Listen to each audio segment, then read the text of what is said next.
하나님 말씀은 사도행전 16장 16절에서 40절까지입니다.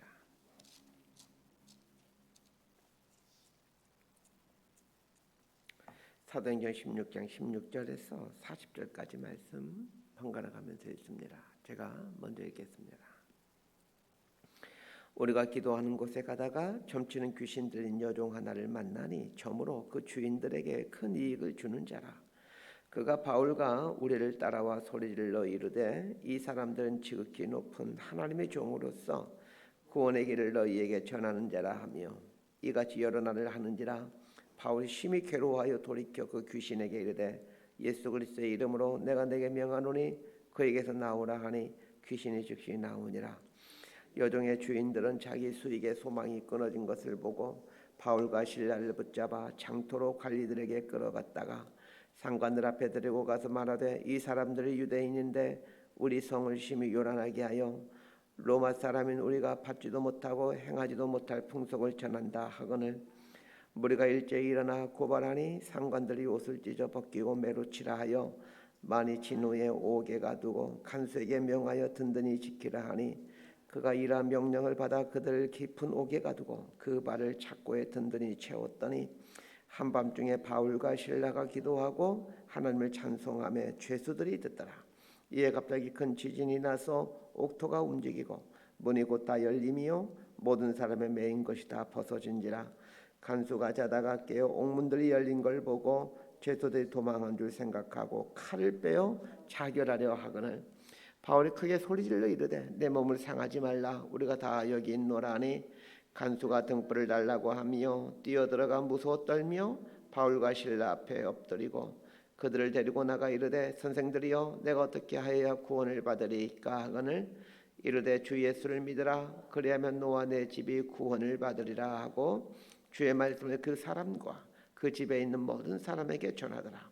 그 밤 시각에 간수가 그들을 데려다가 그 맞은 자리를 씻어주고 자기와 그 온 가족이 다 세례를 받은 후 그들을 데리고 자기 집에 올라가서 음식을 차려주고 그와 온 집안이 하나님을 믿음으로 크게 기뻐하니라. 날이 새매 상관들이 부하를 보내어 이 사람들을 놓으라 하니 간수가 그 말대로 바울에게 말하되 상관들이 사람을 보내어 너희를 놓으라 하였으니 이제는 나가서 평안히 가라 하거늘 바울이 이르되 로마 사람인 우리를 죄도 정하지 아니하고 공중 앞에서 때리고 옥에 가두었다가 이제는 가만히 내보내고자 하느냐 아니라 그들이 친히 와서 우리를 데리고 나가야 하리라 한데 부하들이 이 말을 상관들에게 보고하니 그들이 로마 사람이라 하는 말을 듣고 두려워하여 40절까지 함께 읽습니다. 와서 권하여 데리고 나가 그 성에서 떠나기를 청하니 두 사람이 옥에서 나와 루디아의 집에 들어가서 형제들을 만나보고 위로하고 가니라. 아멘. 이 사도행전 16장부터는 사도 바울의 2차 선교 여행을 다루고 있는데 2차 전도 여행의 대부분은 유럽 지역에서 복음을 전하는 이야기입니다. 사도행전 16장 11절부터 등장하는 이 빌립보에서의 사역은 사도행전 16장이 끝날 때까지 계속되고 있습니다. 바울이 원래 계획했던 2차 전도 여행의 목적지는 터키 대륙의 서남쪽에 위치한 소아시아라고 불리는 곳입니다. 그러나 성령 하나님은 바울을 터키 대륙의 서쪽 끝인 드로아로 인도하시더니 바울이 한 번도 생각해보지 않았던 유럽 지역으로 이끌어 가십니다. 드로아에 오자 하나님은 바울에게 환상을 보여주시죠. 마케도냐 한 사람이 건너와서 우리를 도우라 라는 환상을 바울에게 보여주므로 바울 일행은 배를 타고 에게를 건너 이 유럽 지역인 빌립보에 오게 됩니다. 정확한 지역 명칭은 마게도냐라는 지역인데 이 마게도냐는 지금도 마게도냐 나라가 있죠. 거기에 가게 됩니다. 빌립보에서 사역을 자세하게 다루고 있는 이유는 드로아에 있을 때 보게 되는 환상이 어떻게 실현되고 있는지를 보여주기 위함입니다. 사도행전의 저자인 누가가 빌립보에서의 바울 일행 사역을 기록해가면서 루디아라는 한 사람, 또 귀신 들린 여종이라는 한 사람, 그리고 간수라는 한 사람에 대한 이야기를 자세히 기록하고 있는 이유가 여기에 있습니다. 드로아에서 본 환상에 나타난 그 마게도냐 한 사람이 누구인지를 말해주기 위함이고 그 환상이 어떻게 이루어져 가고 있는지를 말해주기 위해 이 한 사람 한 사람에 대해서 자세히 기록해주고 있는 겁니다. 빌립보에서 최초로 예수를 믿게 된 사람은 이 루디아라는 자주색 옷감을 파는 여인이었습니다. 두 번째로 예수를 믿게 된 사람은 이 점치는 귀신 들린 여종입니다. 세 번째로 예수를 믿게 된 사람은 빌립보 감옥의 간수와 그의 가족들입니다. 자, 19절에서 23절까지 말씀 함께 읽습니다. 시작. 여종의 주인들은 자기 수익에 소망이 끊어진 것을 보고 바울과 실라를 붙잡아 장터로 관리들에게 끌어갔다가 상관들 앞에 데리고 가서 말하되 이 사람들이 유대인인데 우리 성을 심히 요란하게 하여 로마 사람인 우리가 받지도 못하고 행하지도 못할 풍속을 전한다 하거늘 무리가 일제히 일어나 고발하니 상관들이 옷을 찢어 벗기고 매로 치라 하여 많이 친 후에 옥에 가두고 간수에게 명하여 든든히 지키라 하니 그가 이러한 명령을 받아 그들을 깊은 옥에 가두고 그 발을 착고에 든든히 채웠더니 빌립보에 도착한 바울이 한 귀신 들린 여종을 고쳐줍니다. 그러자 귀신 들린 여종의 주인들은 자신들의 수익이 끊어진 걸 보고는 바울과 실라를 장터로 끌고 갑니다. 이 귀신 들린 여종이 그런 점을 쳐서 주인들에게 많은 돈을 벌게 해줬기 때문입니다. 이 여종의 주인들이 바울과 실라를 붙잡아 끌고 간 이유는 귀신 들린 여종이 더 이상 점을 칠 수 없음으로 인해 수익이 끊어졌기 때문입니다. 그들은 귀신에 사로잡혀 고통받고 있던 한 영혼이 귀신으로부터 해방되었다라는 것에는 조금의 관심도 없었습니다. 오직 그들의 관심은 경제적인 손실이었습니다. 여종의 주인들은 바울과 실라가 유대인임을 알고는 빌립보 시민들 사이에 퍼져 있는 유대인 혐오증을 이용하여 고소합니다. 그러나 여종의 주인들과 이해관계에 있던 재판관들은 어떤 재판 절차도 거치지 않은 채 바울과 실라의 옷을 벗기고 많은 매를 때립니다. 옷을 벗기고 매를 때린 것은 바울과 실라에게 모욕을 주는 행동을 하기 위함이었습니다. 바울과 실라의 옷을 벗긴 채 많은 매를 때린 후 재판관들은 간수들에게 넘기면서 든든히 지키라고 명령합니다. 빌립보 최고의 통치자들은 재판관들로부터 든든히 지키라는 특별 명령을 받았기에 간수들은 바울과 실라를 더 신경 써서 지켜야만 했습니다. 그래서 24절 말씀인 깊은 옥에 가두었다라는 말씀처럼 도저히 빠져나올 수 없는 감옥에 가두게 된 것입니다. 우리 25절도 함께 읽습니다. 시작. 한밤중에 바울과 실라가 기도하고 하나님을 찬송하며 죄수들이 듣더라. 온몸은 상처투성이고 착고로 인해 두 다리를 벌린 채 전혀 움직일 수 없는 그야말로 짐승치입을 받고 있는 바울과 실라를 생각해 봅시다. 도대체 바울과 실라가 잘못한 게 뭐가 있습니까? 귀신 들려 고통 속에 살아가고 있는 한 여종을 불쌍히 여겨 귀신을 쫓아내므로 그 여종의 영혼을 구원한 것이 전부였습니다. 칭찬받아 마땅한 일을 하였지만 옷을 벗긴 당한 채 많은 매를 맞고 깊은 감옥에 들어와 착고에 채워져 있는 이 바울과 실라의 상황은 그야말로 절망 자체였습니다. 그래서 오늘 본문 25절에 나오는 한밤중에라는 말이 단순히 시간을 나타내는 뜻으로만 보여지질 않습니다. 바울과 실라가 처해 있는 상황이 캄캄한 한밤중이다라는 이런 뉘앙스로 보여집니다. 만신창이의 몸으로 착고에 차여 햇빛 한 점 들어오지 않는 깊은 감옥에 갇혀 있는 이 바울의 삶을 생각해 보십시다.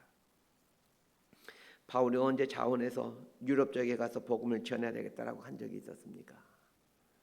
오로지 성령 하나님의 뜻에 순종하여 자신의 계획을 내려놓고 거친 풍랑을 헤치고 이 마게도냐의 빌립보로 오지 않았습니까? 오랜 세월 동안 품어왔던 소아시아의 복음을 전하는 계획을 내려놓고 성령님의 뜻에 순종하여 에게를 건너 빌립보에 왔다라면 그 수많은 영혼들이 구원받아야 되는 감격이 있어야 되는 것이 맞는 것 아니겠습니까? 그러나 바울과 실라가 처해 있는 상황은 많은 영혼들이 구원받기는커녕 겨우 귀신 들인 여종 한 명에게서 귀신을 쫓아낸 것 때문에 옷을 벗김 당한 채 수많은 매를 맞고 햇빛 한 점 들어오지 않는 감옥에서 꼼짝달싹할 수 없이 착고에 차여 있으니 이 얼마나 기가 막힌 일입니까? 그럼에도 불구하고 바울과 실라는 많은 매를 맞아 온몸이 아파왔지만 신음하기는커녕 하나님을 향해 기도와 찬송을 그치질 않았습니다. 그럼 바울과 실라가 이 절망의 상황에서도 기도와 찬송을 지속할 수 있었던 이유가 무엇입니까? 그리고 이 절망의 상황에서 바울과 실라가 기도한 내용은 또 무엇입니까? 기도와 찬송을 한다라는 것은 지금 이곳에 하나님의 함께 하심을 인정하는 행위입니다. 바울과 실라는 자신들의 처한 절망의 상황에 하나님이 함께 계심을 알고 있었습니다. 하나님께서 자신들과 함께하고 있음을 어떻게 확신할 수 있습니까? 귀신들은 여종을 불쌍히 여겨서 귀신을 쫓아낸 것이 하나님의 기뻐하는 일임을 확신하고 있었기 때문입니다. 꼭 기억하시길 바랍니다. 하나님이 기뻐하시는 일이라 확신하고 그 일을 했음에도 불구하고 모함을 받거나 억울함을 받게 되었다면 그 모함과 억울함의 현장에 하나님은 반드시 함께 계십니다. 반대로 내 욕심과 욕망을 초구하다 어려움을 겪게 되었다면 그 고난의 현장에는 하나님이 계시리 만무합니다. 대부분의 사람들은 자기 욕심과 자기 욕망에 따라 살다가 어떤 어려움을 당하면 그 자기가 억울함을 겪고 있다라고 얘기를 합니다. 하나님께서 자기를 사랑하셔서 이 깊은 연단을 주신다라고 생각을 합니다. 그런 게 아닙니다. 하나님의 임재가 있는 고난이 있는가 하면 하나님이 계시지 않는 하나님의 부재의 고난이 있습니다. 이 두 개의 차이는 고난의 원인이 무엇이냐에 달려 있습니다. 나의 욕심과 욕망의 고난의 원인이라면 그 고난은 하나님 부재, 하나님이 없는 고난입니다. 반면에 하나님이 기뻐하시는 일을 하다가 고난에 처하게 되면 그 고난의 현장에는 하나님의 임재가 있습니다. 하나님의 임재가 있는 고난과 하나님의 부재하며 고난에는 또 하나의 결정적인 차이가 있습니다. 고난 중에 있을 때 그리스도인들은 다 기도합니다. 그런데 그 기도 내용을 보면 하나님의 임재가 있는 고난인지 하나님의 부재의 고난인지를 알 수 있습니다. 묻겠습니다. 바울과 실라가 한밤중에 찬송하고 기도를 합니다. 그 기도 내용이 무엇이었을까요? 하나님 정말 억울합니다. 잘못한 것이 하나도 없는데 매를 맞고 이렇게 감옥에 갇혀 있습니다. 빨리 나갈 수 있도록 해주세요. 이렇게 기도했을까요? 그렇지 않습니다. 바울과 실라가 감옥 안에서 무엇을 기도했는지는 정확히는 알 수 없지만 감옥에서 나가게 해달라는 기도는 아니라는 것은 분명해 보입니다. 감옥에서 나가게 해달라고 기도하지 않았다라고 어떻게 확신할 수 있습니까? 바울과 실라가 기도할 때 큰 지진이 나서 옥문이 열리고 발에 채워졌던 착고가 풀어지게 됩니다. 만약 바울과 실라가 감옥에서 나가게 해달라고 기도했다면 옥문이 열리고 착고가 풀어지는 것을 기도의 응답으로 알고 감옥에서 빠져나갔을 것입니다. 그러나 바울과 실라는 옥문이 열리고 착고가 풀어졌음에도 불구하고 여전히 감옥 안에 있습니다. 이것은 감옥에서 나가게 해달라고 간구하지 않았다는 뜻입니다. 그러면 바울과 실라가 한밤중에 무슨 내용의 기도를 했는지 짐작할 수 있게 됩니다. 하나님, 저희가 이곳에서 뭘 하기를 원하십니까? 저희가 이 감옥에 온 것과 하나님의 뜻과 섭리 가운데 있음을 알고 있습니다. 그 뜻을 이루어갈 수 있도록 인도해 주십시오. 이런 류의 기도를 했음이 틀림없습니다. 믿음은 미래에 대한 기대와 소망이기도 하지만 현재의 상황을 수용하는 것이 믿음입니다. 지금 처해진 상황을 소명, 하나님의 부르심으로 이해하며 살 때 상황에 반응하는 우리의 태도는 달라질 수밖에 없습니다. 바울과 실라가 많은 매를 맞고 깊은 감옥에 갇혀 착고에 차여 움직일 수 없는 상황, 그 상황은 분명 25절 말씀처럼 칠흑같이 어두운 한밤중의 상황입니다. 그러나 바울과 실라가 한밤중의 상황을 하나님의 부르심인 소명의 자리로 이해해갈 때 한밤중이라는 절망의 상황은 하나님께서 일을 하시는 출발점이 됩니다. 그렇다면 우리는 오늘 본문을 통해 하나님께서 들려주시는 귀한 메시지를 듣게 됩니다. 지금 내가 처한 상황이 소명의 자리임을 아는 것입니다. 하나님이 불러주신 소명의 자리임을 인정해갈 때 내가 처한 절망의 상황이 하나님의 일하심이 펼쳐지는 장소로 변하기 시작합니다. 그런데 실상은 어떠합니까? 그리스도인들이 오늘 본문에 나오는 바울과 실라가 처한 한밤중의 상황 같은 이 절망의 상황에 처하게 될 때 그 상황에서 빨리 나오게 되기를 소망하고 있습니다. 그러나 그것은 바른 믿음의 태도가 아닙니다. 지금 처해진 절망의 상황을 소명의 자리로 이해하고 그 상황에서 하나님의 뜻을 이루고 가고자 하는 것이 바른 믿음의 태도입니다. 자, 27절에서 32절까지 말씀 함께 읽습니다. 시작. 간수가 자다가 깨어 옥문들이 열린 걸 보고 죄수들이 도망한 줄 생각하고 칼을 빼어 자결하려 하거늘 바울이 크게 소리질러 이르되 내 몸을 상하지 말라. 우리가 다 여기 있노라 하니 간수가 등불을 달라고 하며 뛰어들어가 무서워 떨며 바울과 실라 앞에 엎드리고 그들을 데리고 나가 이르되 선생들이여 내가 어떻게 하여야 구원을 받으리까 하늘 이르되 주 예수를 믿으라. 그리하면 너와 내 집이 구원을 받으리라 하고 주의 말씀을 그 사람과 그 집에 있는 모든 사람에게 전하더라. 지금까지는 감옥에 갇혔던 바울과 실라의 삶에 하나님께서 어떻게 임하셨는가를 살펴봤다라면 이제 지금부터는 간수의 삶에 하나님이 어떻게 임함으로 구원을 받게 되는지를 살펴보도록 하겠습니다. 그리스도인이 되었다라면 바울과 실라가 그래야 했던 것처럼 한밤중에 깊은 절망의 상황을 소명의 자리로 인식하여 처해진 자리를 하나님이 부르신 자리로 이해하며 그곳에서 하나님의 뜻을 구하는 삶을 사는 것이 맞습니다. 그러나 우리들 대부분의 신앙 수준이 이렇게 높은 수준에 있는 것이 아닙니다. 어쩌면 우리들의 신앙은 이 간수의 수준에 더 근접해 있습니다. 그래서 간수가 어떻게 하나님을 만나게 되는지를 살펴보려고 합니다. 바울과 실라가 갇혀있는 그 밤에 한밤중이 되자 간수는 어느 때처럼 자고 있었습니다. 그런데 갑자기 지진이 나더니 옥문이 열리는 겁니다. 더군다나 빌립보 최고 통치자인 재판관들이 든든히 지키라고 신신당부했던 그 바울과 실라가 갇혀있는 옥문이 열리고 있는 겁니다. 그래서 간수는 옆구리에 차고 있던 칼을 빼내어 자결하려고 합니다. 로마법에는 탈옥수가 생겼을 경우 그 죄인을 지키고 있던 간수가 죄인이 받아야 될 처벌을 대신 받게끔 되어 있었기 때문입니다. 그런데 자결을 하려는 순간에 감옥 안쪽으로부터 내 몸을 상하지 말라. 우리가 다 여기 있노라 라는 이 바울의 외침을 듣게 됩니다. 바울의 외침을 듣는 순간 간수는 칼을 내려놓고 등불을 달라 하여 바울과 실라가 수감되어 있던 옥문으로 달려갑니다. 바울과 실라를 보는 순간 간수는 무서워 떨며 바울과 실라 앞에 엎드립니다. 왜 간수는 무서워 떨며 바울과 실라 앞에 엎드립니까? 죄수가 탈옥하지 않음으로 인해 안도해야 되는 것이 맞지 않겠습니까? 바울과 실라가 아무 일도 없었다는 듯이 태연하게 감옥 안에 앉아있는 모습을 본 간수는 바울과 실라에게 엎드려 절을 합니다. 옥문이 열렸음에도 탈옥하지 않고 태연히 앉아있는 바울과 실라의 모습은 간수의 상식을 뛰어넘는 행동이었기 때문입니다. 바울과 실라를 밖으로 데리고 나간 후 간수가 하는 첫 마디가 30절 말씀입니다. 선생들이여 내가 어떻게 하여야 구원을 받으리까? 간수가 한 첫 마디는 이 지진이 일어나게 된 이유에 대한 그런 질문이 아니었습니다. 또한 도망가지 않음으로 자신이 살게 되었다는 감사 인사도 아니었습니다. 그가 처음으로 한 말은 내가 어떻게 하여야 구원을 받으리까? 라는 질문이었습니다. 우리는 간수가 바울과 실라에게 했던 이 첫 번째 질문을 통해 간수가 평상시에 늘 품고 있던 궁극적인 질문이 무엇이었는지를 알게 됩니다. 간수가 평상시에 마음을 품고 있었던 궁극적 질문은 어떻게 해야 인간은 구원받을 수 있는가라는 질문이었습니다.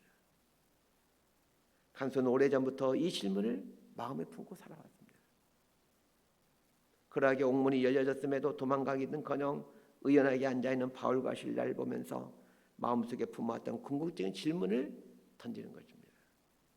그렇다면 하나님께서 어떤 인생에게 다가오셔서 당신의 구원을 계시해 주는지를 알게 됩니다. 하나님께서 가치 있게 여길 만한 인생 질문을 갖고 살아가는 사람에게 하나님은 오셔서 그 질문에 대한 답을 주신다는 것입니다. 신앙생활이란 하나님이 가치 있게 여길 만한 질문들을 품고 사는 것이요, 동시에 그 질문에 대해 답을 해가시기 위해 찾아오시는 하나님과의 만남이라고 정의할 수 있습니다. 얼마나 의미 있고 가치 있는 질문을 품고 살아가느냐에 따라 지금의 나의 신앙의 성숙도가 결정이 됩니다. 왜 신앙이 성장하지 않는 것입니까? 수십 년 교회 다녀도 왜 신앙이 성장하지 않는 것입니까? 예수를 믿을 때 우리 안에 성령 하나님이 들어오는 일대 혁명의 사건이 일어남에도 불구하고 우리 삶은 왜 변화되어져 가지 않는 것입니까? 하나님 보시기에 의미 있고 가치 있는 질문을 품고 살지 않기 때문입니다. 저의 지난 인생을 돌아보면 대학생이 되어서야 처음으로 의미 있고 가치 있는 질문을 품었던 것 같습니다.